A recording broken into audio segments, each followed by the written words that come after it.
if I didn't get involved within service and community within fellowship, or if we don't get involved, I think it can be a scary situation. Left to our own desires, I believe we'll probably follow the passions of our heart and are those aligned with Christ.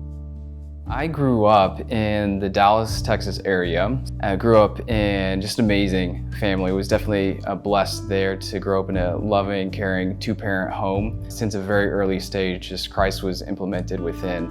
Went to the University of Arkansas, was involved in athletics as well as, of course, academically. I was born and raised in Atlanta, Georgia.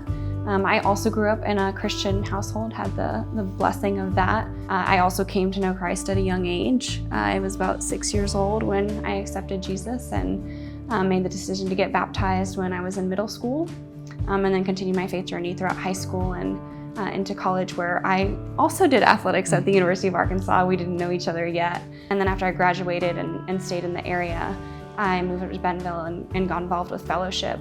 I had played a sport and so was involved in a team, and that had been my family, all 4 years, and I was accustomed to, having been in athletics for 16 years, always having that family unit, that team dynamic. And so when that ended, I realized two things. I realized, one, that I've been placing a lot of my identity in that sport, and I also realized that I needed that family unit. I needed a team, and so fellowship just became that for me, became a family. Our community group did. I didn't really know that many people in the area, but really sought after the community aspect, and just the community and body of believers at fellowship helped lead me in the right direction, get me involved in student ministry as well as young adult ministry to just really help walk alongside the phase of life I was in. We actually met several years after, whenever I moved back to this area, and we met in community group. There's been a lot of counseling in community leading into getting married throughout the entire dating process. I would say there was a lot of intentionality. I think one of the benefits, though, is having a body of believers that are surrounding us, praying for us, just a solid foundation of community that's really here to support us throughout life.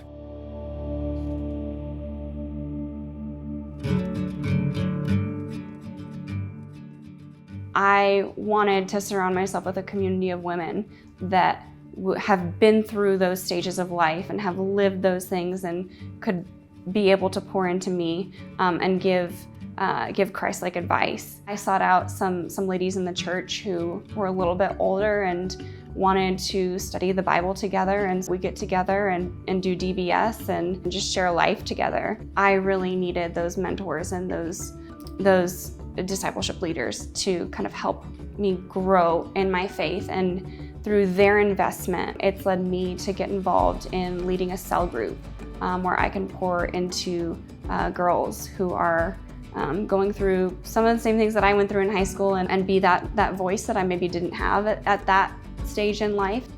I think one of the great things that God places in our life is just these passions and talents that create these opportunities for us to really pursue. And through that, one for me is music, and having the opportunity to serve within the music ministry at Fellowship has been just an amazing opportunity to continue to grow within learning instruments and music, practicing, as well as just serving the body of Christ. It's really cool to see when our passions align with when we present it to the Lord, and how we can utilize that for worship, and serving within student ministry has definitely done that.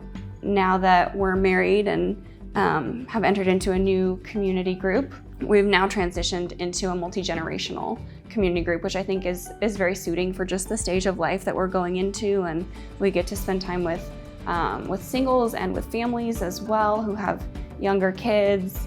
So really great for us to just get to learn from each other and observe those new stages of life kind of as we enter into this one. We would have two challenges.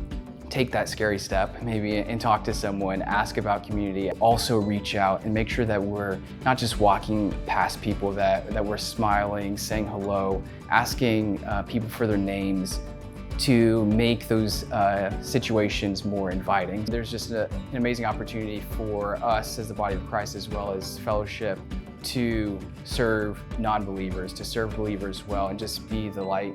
Being a smaller campus now, if we see someone that we don't know, it does open up an opportunity to have a conversation and say hello. Having that smaller base makes it easier to have more intentional conversations with newer people.